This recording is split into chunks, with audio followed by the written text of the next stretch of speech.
Welcome to Starbound. My name's Aram, and I'll be your narrator today.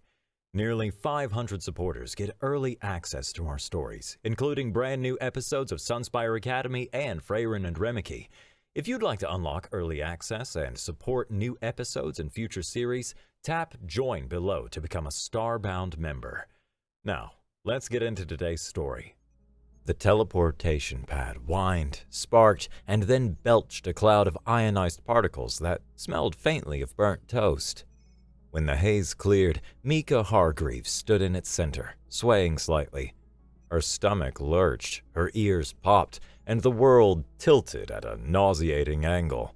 She grabbed her duffel bag to steady herself, only to discover that the duffel bag was, in fact, levitating about 8 inches above the pad's surface. "Oh," she mumbled, fighting another wave of queasiness. "That's new." "First interstellar transport?" asked a voice that sounded like someone gargling wind chimes. Mika blinked away stars from her vision to find a tall, thin creature regarding her with 3 vertically aligned eyes. Its skin was so transparent she could see the slow pulse of blue-tinted fluids moving through its body. The alien wore what appeared to be a standard-issue administrator's uniform, if standard issue came with personal shield generators, which this one most certainly did. The blue energy barrier hummed between them. Yes," Mika answered, then realized she was still clutching empty air where her bag should be. She grabbed the floating duffel and tried not to look as disoriented as she felt. "First time off Earth, actually." The administrator flinched at the word Earth and tapped something on a wrist device that made the shield pulse brighter. "I am Administrator Plex," it said, taking a deliberate step backward. "Welcome to Galactic Preparatory Academy. Your presence here is quite historic." Thanks?" Mika tucked a wild strand of curly auburn hair behind her ear, feeling both self-conscious about her appearance and confused by the administrator's obvious nervousness. "I'm Mika Hargreaves." "Yes, the human." Administrator Plex said this in the same tone someone might say, "the unexploded bomb." "Follow me, please, at a distance of at least 6 feet." As they walked through the gleaming white corridors of what would be her school for the next year, Mika tried to absorb it all. The hallways twisted in ways that seemed to defy ordinary geometry. Gravity shifted subtly from section to section. Through transparent walls, she glimpsed classrooms filled with beings of every conceivable shape, size, and state of matter. Some floated in tanks, others slithered along the floor, and a few appeared to exist partially in dimensions she couldn't quite see. "Oh, this is so cool," Mika whispered, momentarily forgetting her discomfort. Administrator Plex glanced back at her, all 3 eyes blinking in sequence. "Yes, well, we pride ourselves on accommodating all galactic citizens, even those from challenging environments." The way Plex said challenging made Mika frown. Sure, Earth wasn't perfect, what with the pollution, politics, and the occasional super hurricane, but it wasn't exactly a post-apocalyptic wasteland. "Here we are." Plex stopped before a door that rippled like water. "Your dormitory assignment. The housing coordinator will take over from here. Remember to disclose any specific environmental requirements that might, prevent unfortunate incidents." Before Mika could ask what unfortunate incidents meant, Administrator Plex had scuttled away, shield generators still humming. Miss Trill, the housing coordinator, was about 4 feet tall, with moist amphibious skin and bulbous eyes that protruded from either side of her head. She wore what appeared to be a constantly dripping wetsuit and smelled vaguely of pond water. "So, you're the Earth student," she burbled, flipping through a holographic display that hovered above her webbed fingers. "Such an honor. Very brave program, yes indeed." "Thank you," Mika said, increasingly aware that people kept talking about Earth as if it were noteworthy in some way she didn't understand. I'm excited to be here. Of course. Miss Trill nodded vigorously, water droplets flying from her skin. You'll be bunking with Zrixel, very adaptable roommate, top of her class in xenotolerance. Miss Trill led Mika down a hallway where each door seemed to be made of a different material. One of solid light, another of living vegetation, and one that appeared to be a controlled black hole. Here we are. Miss Trill stopped at a perfectly ordinary-looking metal door. Zrixel is already inside. Do try to make a good impression. First Earth student and all that. The door slid open, and Mika stepped into a standard-looking dorm room, albeit one designed for beings with wildly different requirements. One half was clearly set up for a human, bed, desk, storage unit, while the other contained what looked like a cross between a hammock and a beehive hanging from the ceiling. Inside this structure, Mika could see movement.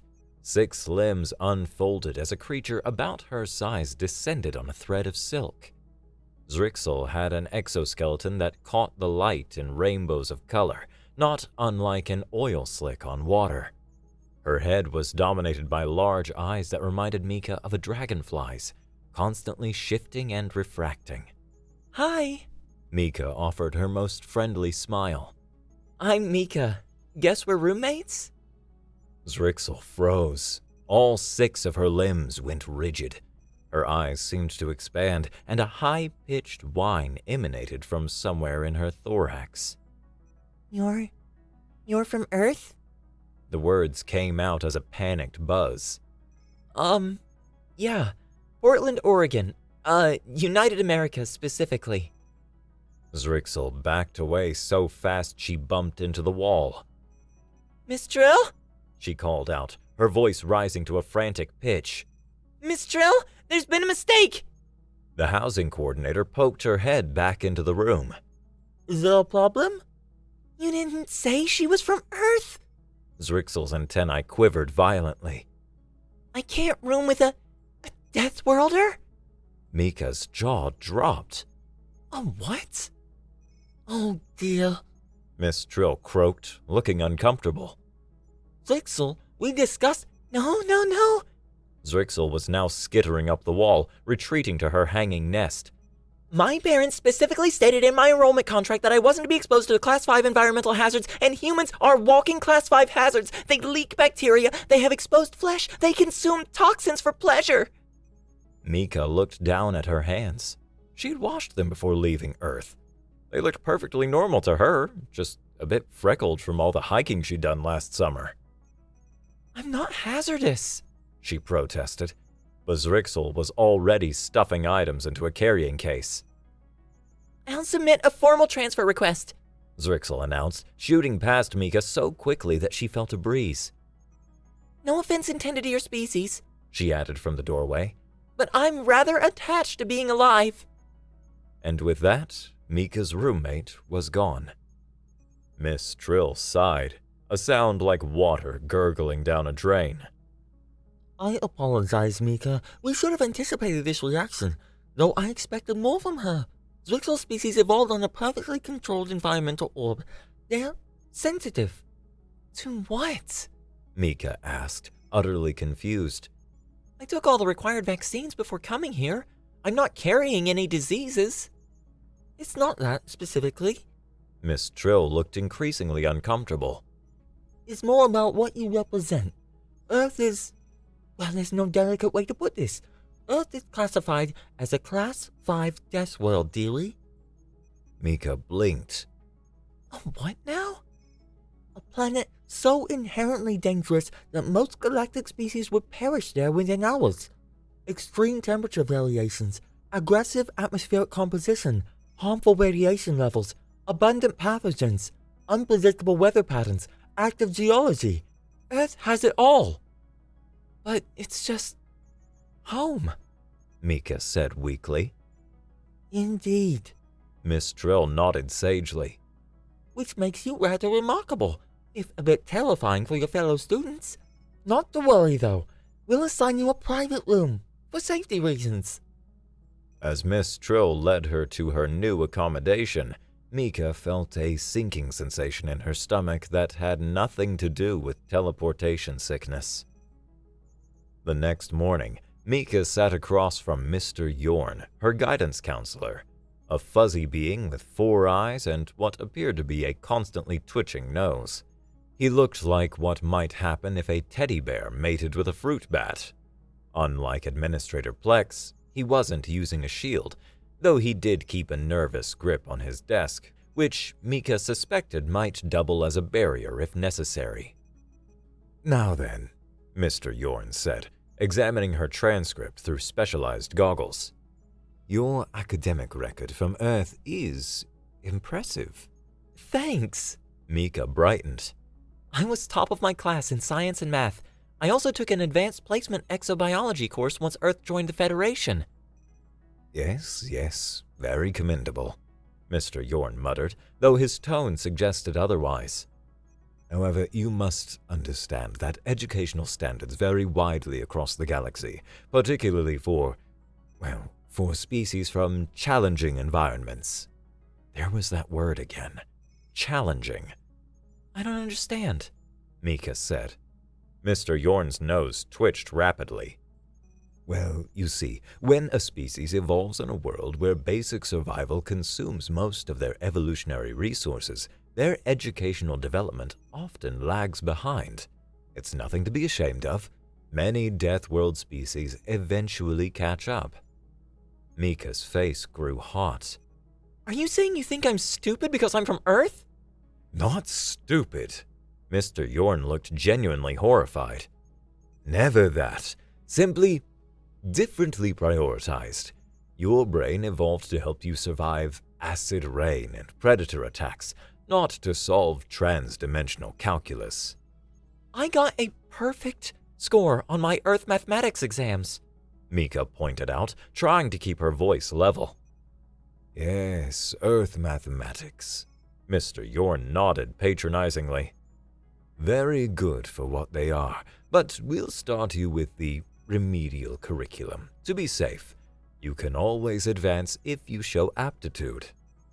By the time Mika left Mr. Yorn's office with her class schedule, she was seething. Remedial classes.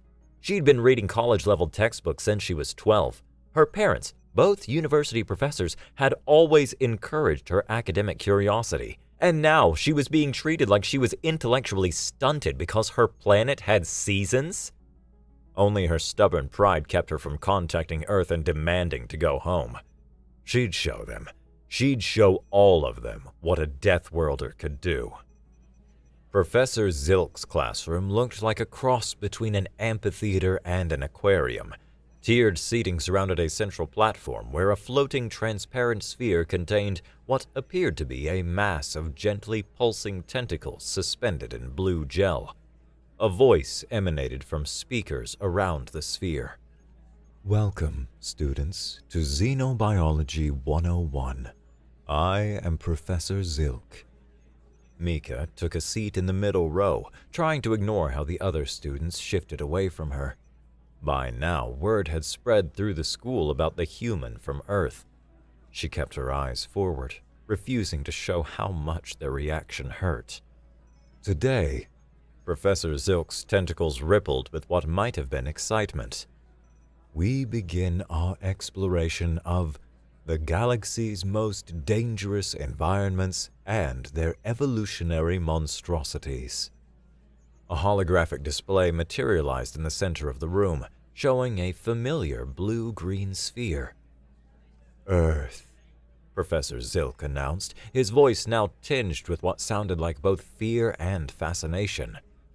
"One of only 6 known Class 5 Deathworlds to produce intelligent life." The hologram zoomed in, cycling through images of Earth's most extreme environments.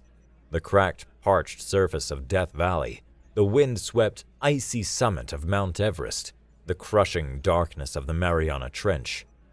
"On most habitable worlds," Professor Zilk continued, "environmental conditions remain relatively stable.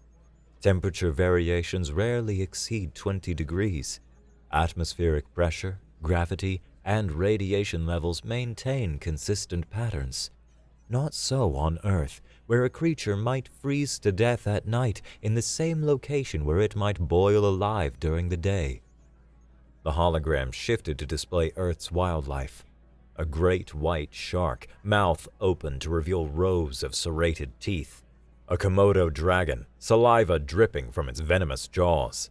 A Bengal tiger, muscles bunched as it prepared to pounce. Earth's apex predators have evolved with extraordinary offensive capabilities, Professor Zilk narrated as the images cycled.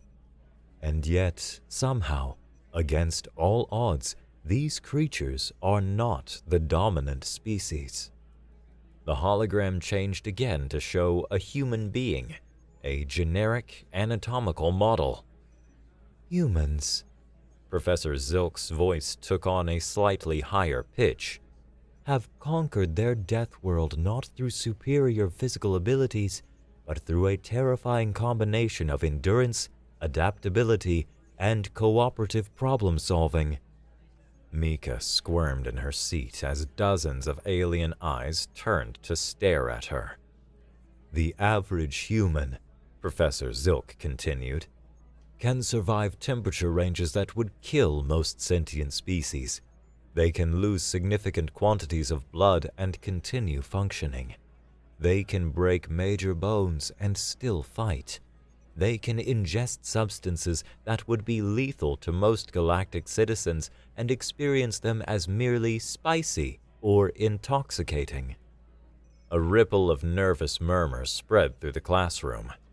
For today's discussion, Professor Zilk said, we will examine how Earth's various death zones have shaped human physiology and behavior. Who can identify the most lethal natural environment on Earth? A student with bioluminescent skin raised a tendril. The deep ocean trenches. The pressure would crush most beings. An excellent example, Professor Zilk agreed. The pressure at Earth's deepest ocean point would reduce most of us to organic paste, yet humans have developed technology to explore even these depths. Other suggestions? The polar regions, offered a student with crystalline features that fractured light into rainbow patterns. Temperatures cold enough to solidify gases. Indeed, nodded Professor Zilk. Earth has regions so cold that exposed flesh freezes in minutes, yet indigenous human populations have survived there for thousands of years. Any other? The deserts, Mika said without raising her hand. She was getting tired of being discussed like a dangerous lab specimen. The Sahara can reach 136 degrees Fahrenheit during the day and drop below freezing at night. Almost no water, constant sandstorms, and intense UV radiation. The classroom went utterly silent. Quite right. Professor Zilk's tentacles contracted slightly. And have you experienced such an environment personally? Mika smiled thinly. I've hiked through the Sonoran Desert with my family every spring since I was 8. It's beautiful when the cacti bloom. A student in the front row, a small gelatinous blob with eye stalks, made a sound like a deflating balloon and slid off its seat onto the floor in a dead faint. Professor Zilk's containment sphere bobbled slightly. I see. How educational. His tentacles swirled in what Mika was beginning to recognize as agitation. Perhaps you would care to share other personal experiences with extreme Earth environments? For the remainder of the class, Mika found herself the center of horrified attention as she described perfectly ordinary Earth activities. Swimming in the ocean. You voluntarily immerse yourself in a medium you cannot breathe. Camping during a thunderstorm. Atmospheric electrical discharge is powerful enough to vaporize trees. And eating her mother's extra spicy chili. You ingest capsaicin for pleasure. By the time class ended, 3 more students had fainted, and Professor Zilk had checked the integrity of his containment sphere no fewer than 12 times. As Mika gathered her things, she overheard whispers. Monster from a nightmare world. Eats things that fight back. Doesn't have an exoskeleton. She left the classroom with her head held high, but inside, a hollow feeling was growing. She'd come to GPA excited to meet new species, learn about the wider galaxy, to make friends from different worlds. Instead, she was being treated like some kind of terrifying anomaly. In the corridor, a small group of students shrank against the wall as she passed. One of them was wearing what appeared to be a hazmat suit. Mika walked faster, blinking back tears. Is it true you can regrow your limbs?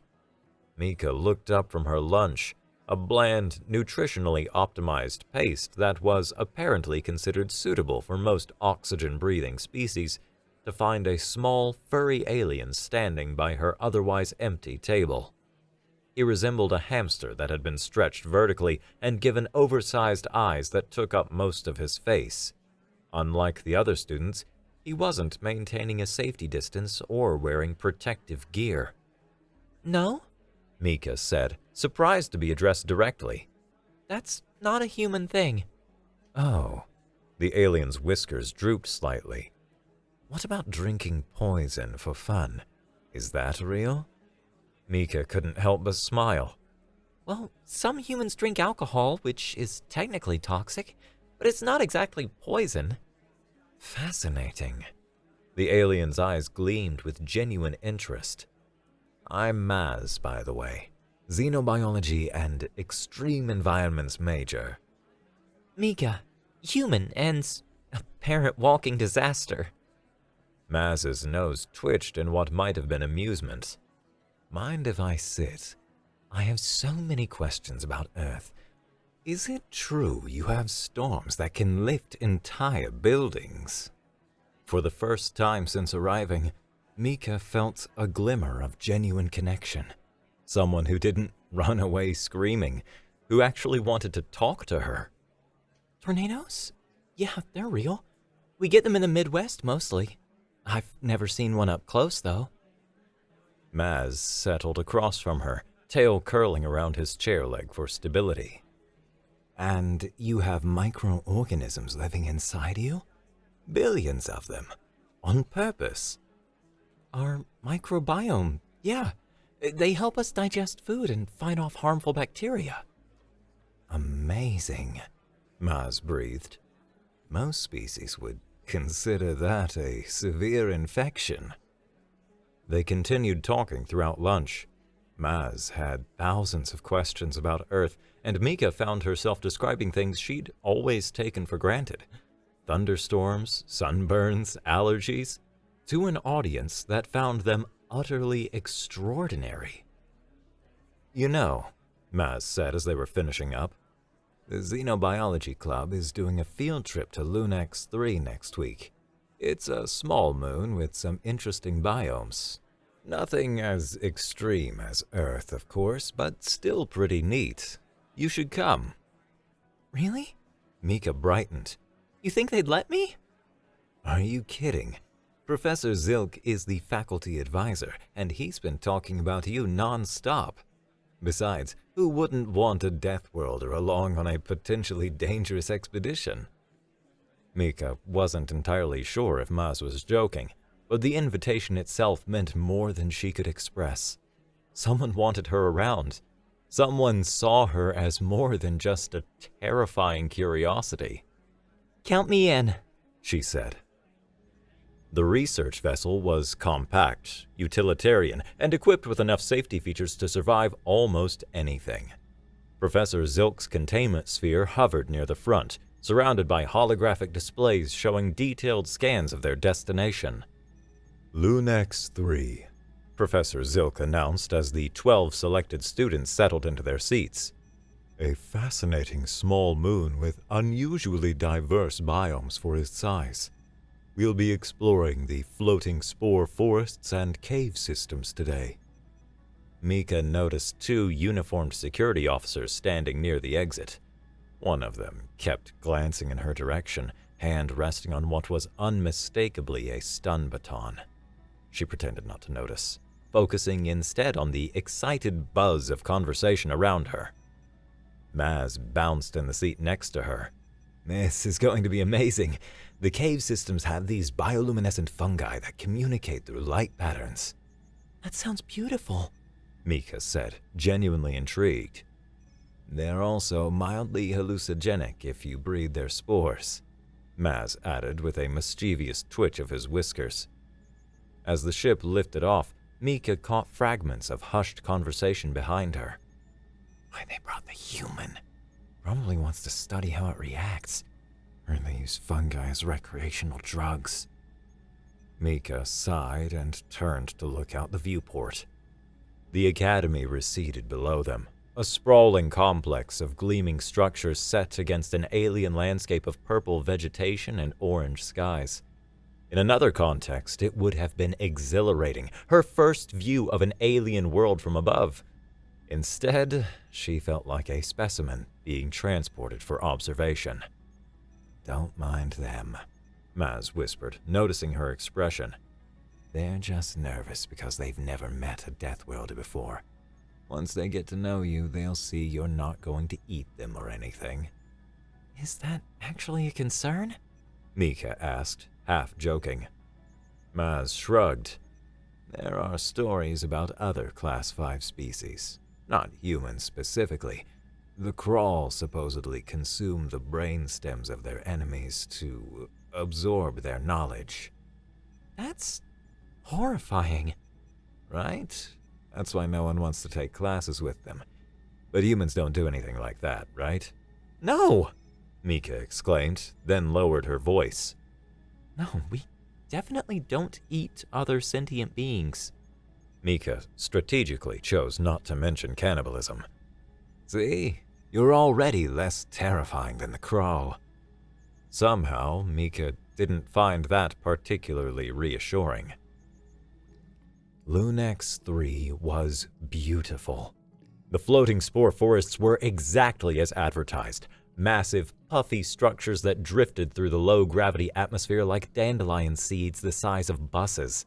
They gave off a soft lavender glow and released tiny spores that sparkled in the sunlight. Professor Zilk led them through a well-established path, his containment sphere now equipped with external manipulator arms that he used to collect samples. The security officers flanked the group, eyes constantly scanning for threats.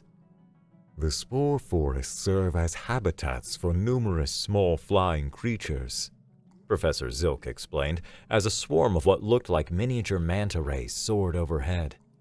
"Their life cycles are interconnected in fascinating ways." The students oohed and ahed appropriately, recording observations on their datapads. Mika noticed that while everyone had clustered around Professor Zilk, they'd managed to leave a conspicuous empty space around her. Only Maz walked beside her, his oversized eyes wide with wonder as he took in the alien landscape. "Next," Professor Zilk announced, "we'll explore the cave systems in the eastern ridge. Remember to activate your breathing filters once we're inside." The cave entrance was a jagged slash in a cliff face of striated purple stone.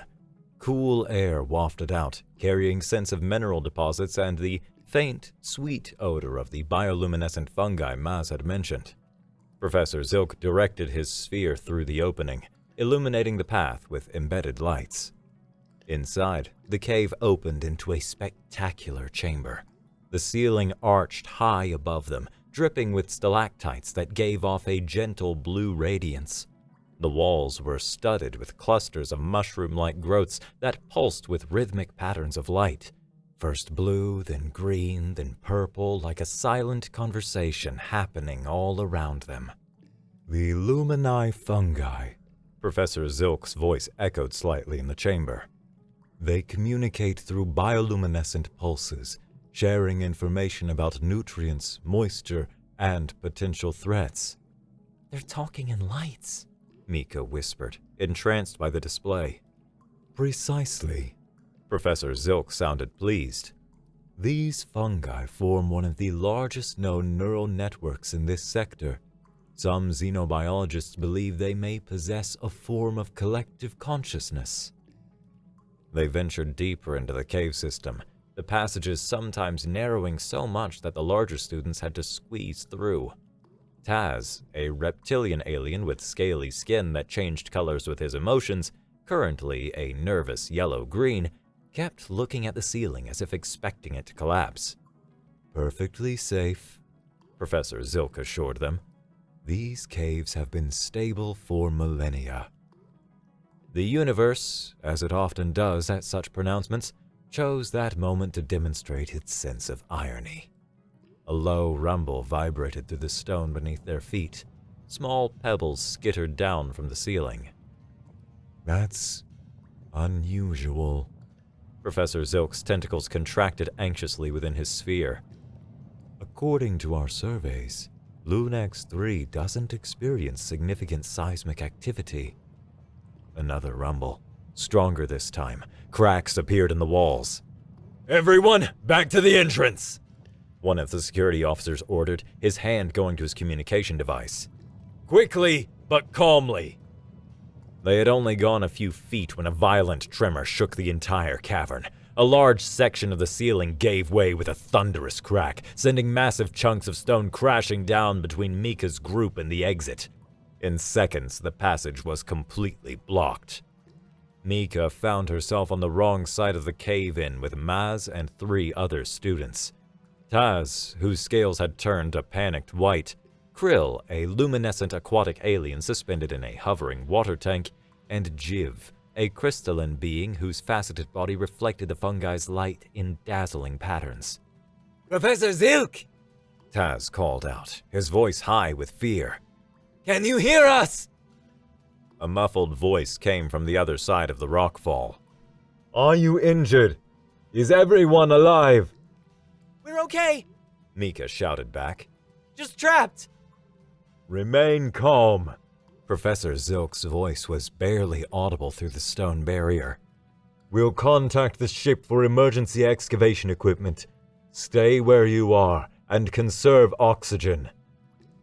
The last words sent a ripple of panic through the trapped students. "How long will that take?" Mika called back. A pause. "Several hours at minimum. The ship will need to bring heavy equipment." Another tremor shook the cave. A crack appeared in Krill's water tank, a thin line etching across the transparent material. A drop of water began to seep out. "Professor?" Mika shouted, her voice urgent. "Krill's tank is damaged. We need help faster than several hours." But the only response was the soft patter of falling pebbles. The communication had been cut off by another minor rockfall. "We're on our own," Maz whispered, his large eyes reflecting the blue glow of the fungi. Mika looked around at her fellow students, all terrified, all depending on distant rescue, all from worlds where environmental threats were minimal and predictable. Then she looked at the crack in Krill's tank, which was growing larger by the minute. Something shifted inside her. The fear and self-doubt that had plagued her since arriving at GPA receded, replaced by calm clarity. This wasn't the time to worry about fitting in or being accepted. This was survival. And if there was one thing Earth had taught her, it was how to survive. "No," she said firmly. "We're not just going to sit here and wait for rescue. We need to find another way out." The 4 aliens stared at her as if she'd suggested they grow wings and fly through solid rock. "But Professor Zilk said to stay put," Taz protested, his scales rippling with anxiety. "And that would be fine if we all had hours to spare," Mika pointed out, nodding toward Krill's tank. "But we don't. We need to move, and we need to move now." She unzipped her field pack and began rummaging through it. "Maz, do you have a map of the cave system?" Maz blinked, then fumbled with his datapad. "Yes, but it's not complete. The survey teams only mapped the main passages." That's still better than nothing. Jiv, can you use your crystalline structure to detect vibrations in the rock? Maybe we can find where the walls are thinnest? Jiv's facets rearranged in what might have been surprise. Yes, theoretically. My lattice can resonate with density variations. Good. Taz, your species has excellent low light vision, right? You'll be our spotter if the fungi light isn't enough. Taz's scales shifted to a confused purple. How did you know that? Xenobiology homework, Mika said shortly, continuing to dig through her pack. She pulled out a thermal blanket, a water bottle, and a small toolkit, and what looked like a Swiss Army knife on steroids. And Krill, we need to stabilize your tank right away. Without waiting for permission, Mika moved to examine the cracked water tank. The fissure was about 6 inches long and widening visibly. Water continued to seep out, forming a small puddle on the cave floor. I need something waterproof and flexible, she muttered, then looked down at her own uniform. In one smooth motion, she removed her outer jacket and cut a patch from the lining with her multi-tool. What are you doing? Krill's voice came through a translation device on his tank, musical and bubbling with alarm. Making a temporary seal, Mika explained, applying the patch over the crack and securing it with a quick-setting adhesive from her toolkit. It won't hold forever, but it should buy us some time. She then wrapped the thermal blanket around the tank, creating an additional layer of protection. If we can find a water source in the caves, we can refill your tank as needed. The other students watched in stunned silence as Mika worked. When she finished, she straightened up and addressed them all with a calm authority that belied her earlier feelings of inadequacy. Here's the situation, she said. We're trapped. The air is getting thinner, the temperature is dropping, and those flying creatures we saw earlier are starting to take an interest in us. She pointed to where several bat-like forms were circling at the edge of their light. We need to find another exit, and we need to do it before Krill's tank fails completely or we run out of breathable air. But how? Taz asked, his voice trembling. We don't know if there is another exit. Most cave systems have multiple entrances, Mika said with more confidence than she felt. Air has to circulate somehow. Mas, let me see that map. The map on Maz's datapad showed their current location and about a mile of charted tunnels branching off in 3 directions. Beyond that was nothing but blank space. Okay. Mika pointed to one of the passages that led downward. Water usually finds the lowest point. If there's an underground stream or pool, it might be this way, which would help us refill Krill's tank. But shouldn't we go up? Jiv asked, her crystalline voice chiming like glass bells. Exits are usually above, not below. Not always. Mika shook her head. Sometimes the easiest way out is to follow the water until it reaches the surface. Another tremor shook the cave, stronger than before. More cracks appeared in the ceiling. One of the bat creatures swooped closer, revealing a mouthful of needle-like teeth. We need to move, Mika said urgently. Now! The passage Mika chose narrowed as it descended, forcing them to walk single file. The temperature dropped noticeably, and their breath began to fog in the cool air. The bioluminescent fungi grew sparser, leaving patches of darkness between pools of ghostly blue light. Taz, true to Mika's prediction, proved to have excellent night vision and took the lead, reporting obstacles and turns ahead. Jiv followed, occasionally pressing her crystalline body against the walls to sense vibrations. Mika came next, helping to support Krill's hovering tank, which was becoming unstable as its power reserves dwindled. Maz brought up the rear, keeping watch for the bat creatures that continued to follow at a distance. The air is getting thinner, Taz reported, his scales now a worried blue-gray. My respiratory efficiency has dropped. Mika noticed it too, a slight lightheadedness, a burning in her lungs when she breathed deeply. For the aliens who required more specific atmospheric conditions, it was clearly worse. Maz's movements had become sluggish, and Jiv's normally crisp edges appeared to be softening. We'll find better air soon, Mika promised, though she had no way of knowing if that was true. Just keep moving. They emerged into another chamber, smaller than the first, but with a surprising feature: a pool of clear liquid that gave off a faint phosphorescent glow. "Water?" Krill asked hopefully, his own bioluminescence fluctuating weakly. Jiv approached the pool and extended a crystalline appendage to touch the surface. It appears to be a non-toxic silicone-based liquid, similar enough to water for Krill's purposes. Good enough for me, Mika said, helping Krill position his tank beside the pool. The patch she'd applied was now bulging outward, barely containing the pressure. We need to refill your tank without letting what's already inside escape. What followed was a tense process of carefully removing the section of the tank's upper seal, siphoning in the glowing liquid while maintaining enough pressure to keep Krill submerged. Mika worked methodically, her fingers steady despite the cold and the dwindling oxygen. When she finished, Krill's tank was full again, though the crack remained a concern. Thank you. Krill's translated voice rippled with genuine gratitude. On my world, we learned to fear running out of our native medium above all else. On Earth, we learned that the most dangerous thing is often giving up, Mika replied, wiping phosphorescent drops from her hands. Which is why we're going to keep moving.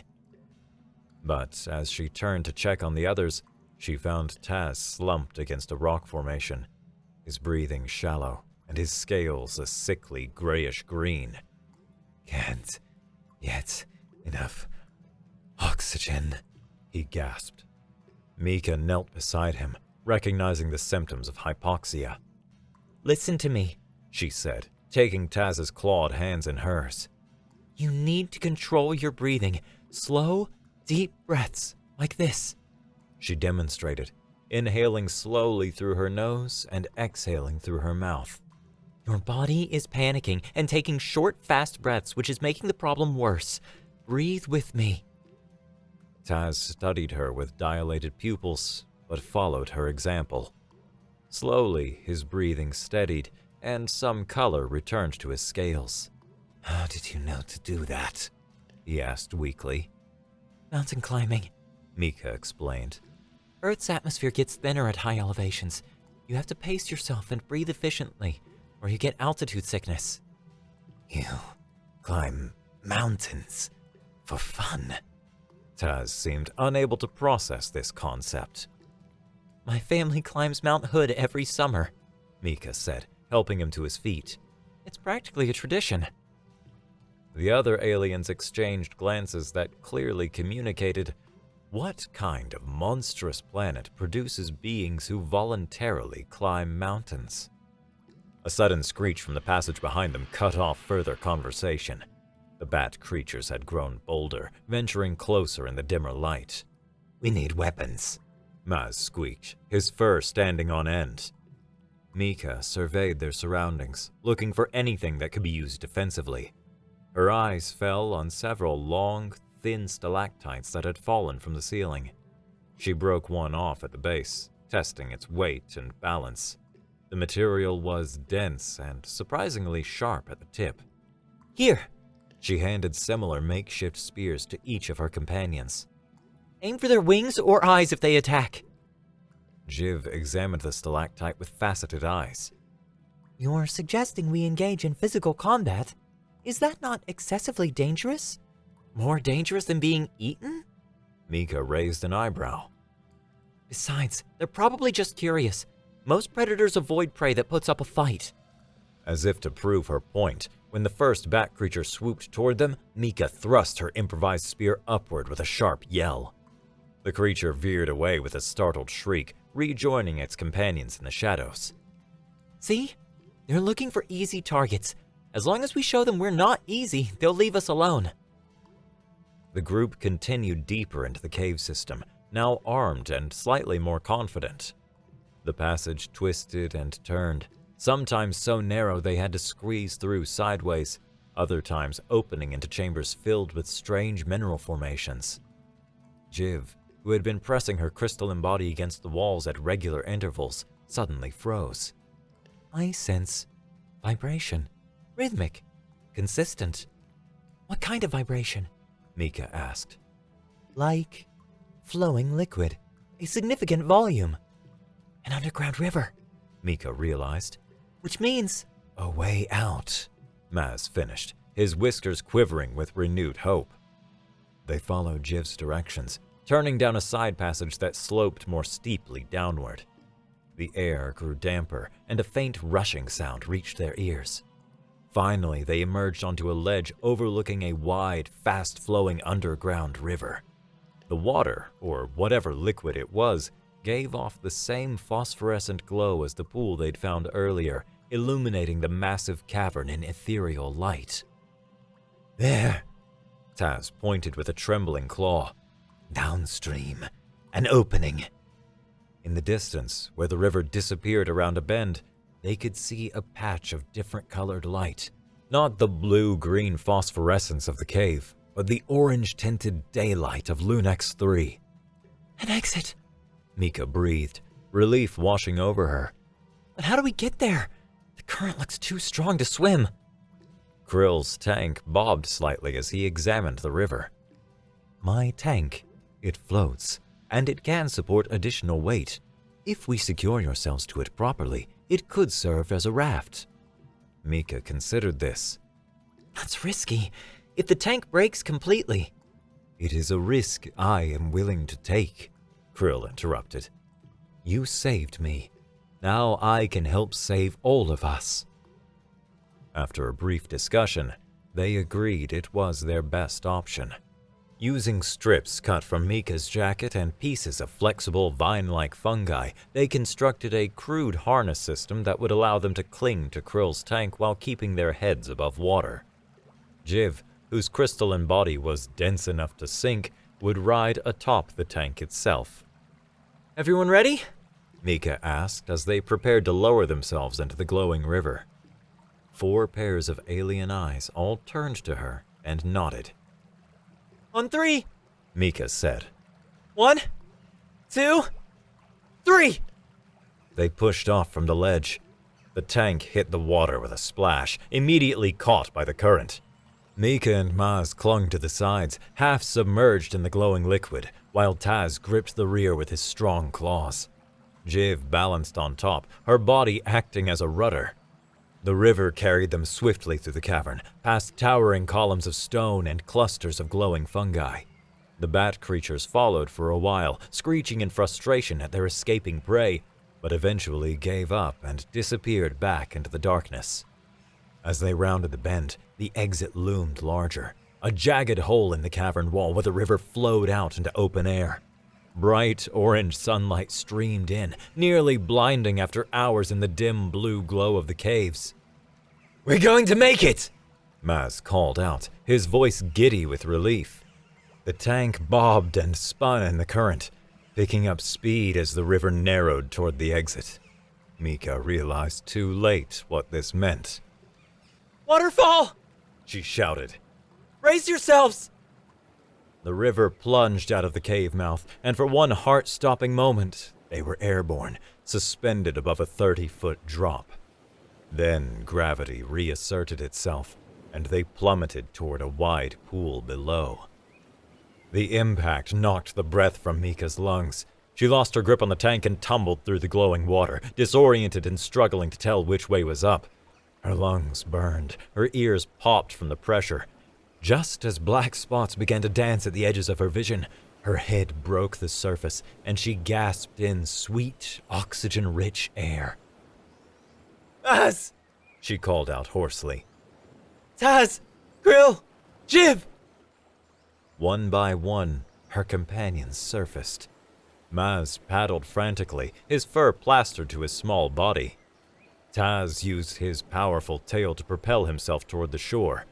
Krill's tank, miraculously still intact, bobbed nearby with Jiv still perched atop it, somehow having maintained her position throughout the fall.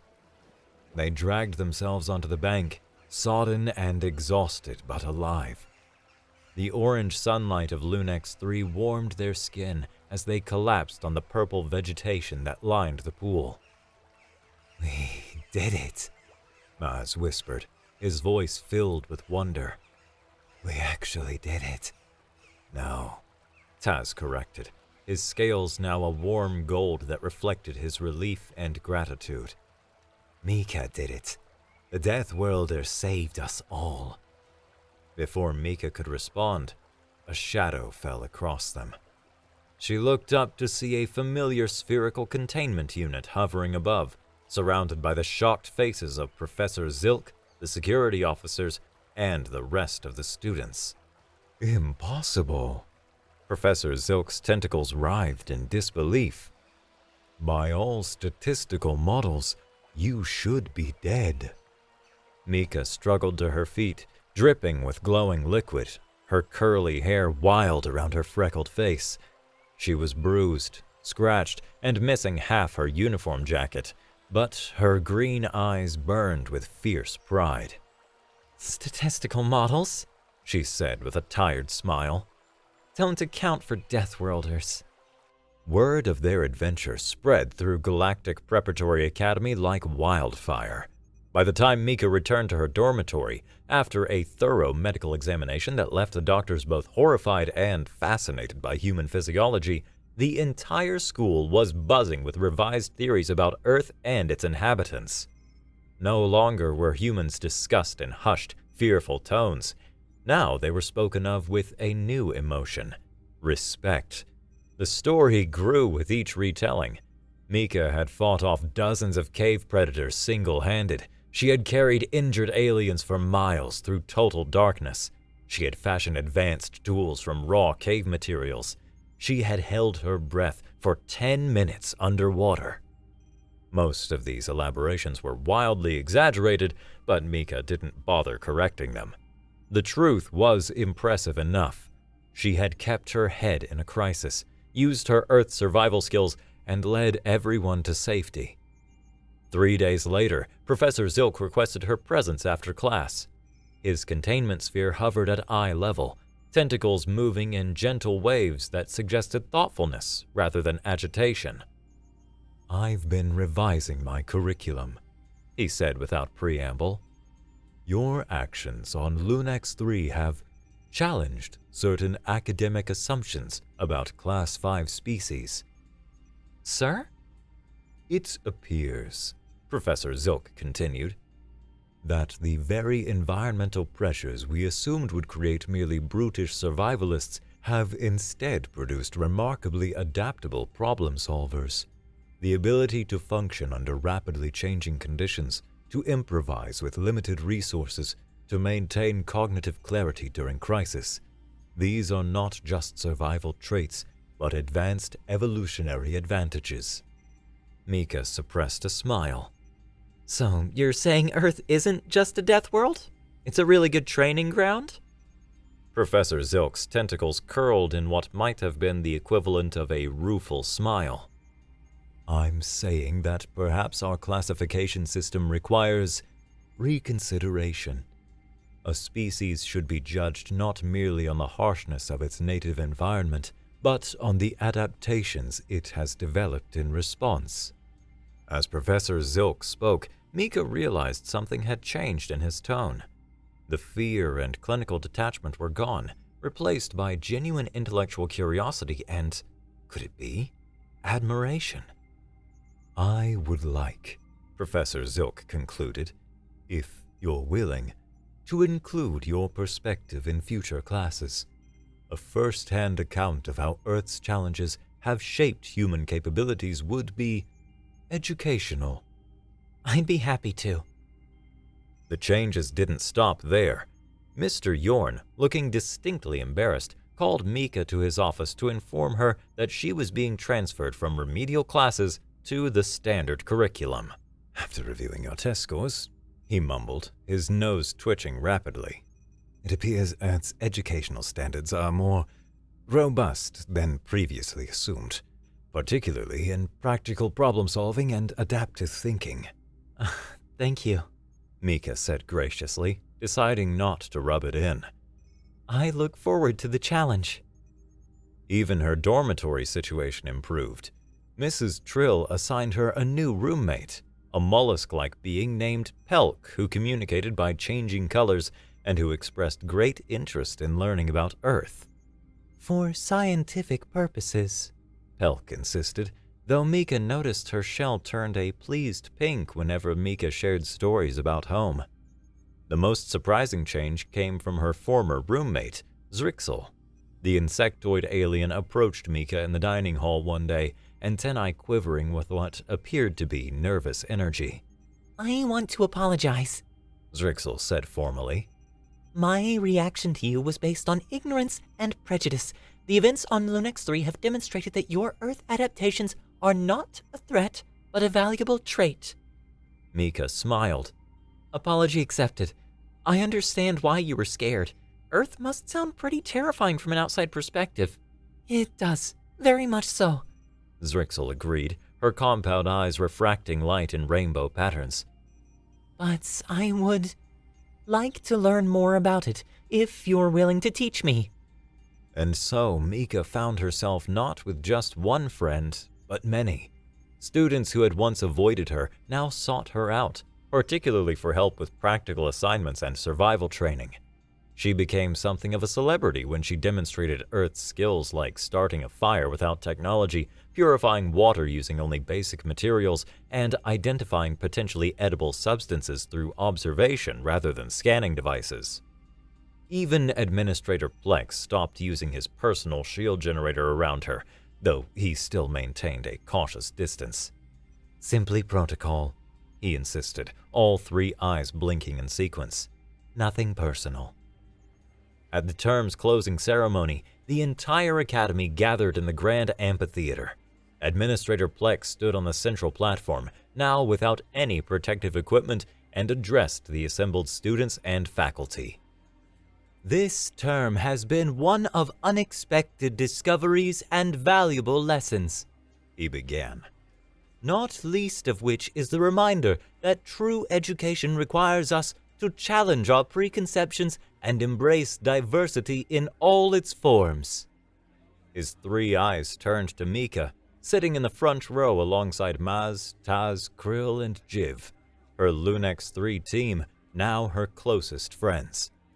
It is my honor to present a special commendation for exemplary application of evolutionary adaptations in crisis situations to Mika Hargreaves of Earth. A ripple of applause spread through the amphitheater as Mika made her way to the platform. She still felt self-conscious under the gaze of so many alien eyes, but the fear and isolation that had marked her first days at GPA were gone. Additionally, Administrator Plex continued, based on the success of our first Earth exchange student, the Galactic Education Initiative has approved an expansion of the program. Next term, we will welcome 5 more human students to our academy. This announcement caused a buzz of excited conversation.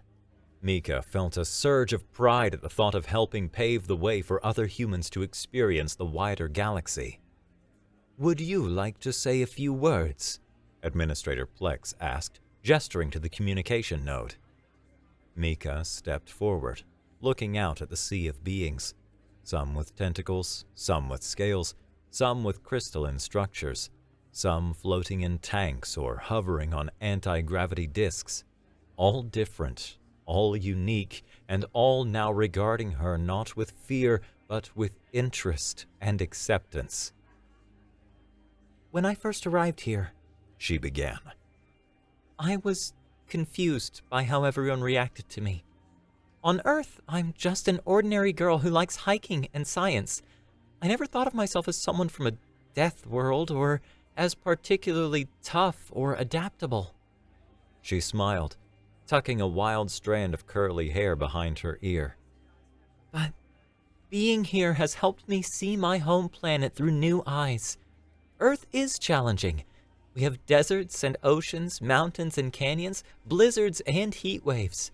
We've evolved to handle all of that, not because we're monsters, but because we're survivors. Mika looked at her friends in the front row. The truth is, every species adapts to its environment in amazing ways. Jiv can analyze molecular structures through direct contact. Krill can generate light from within his own body. Taz can see in almost complete darkness. Maz can hear sounds none of the rest of us can detect. We're all products of our homeworlds, and we all have something valuable to contribute. She took a deep breath. I'm proud to be from Earth.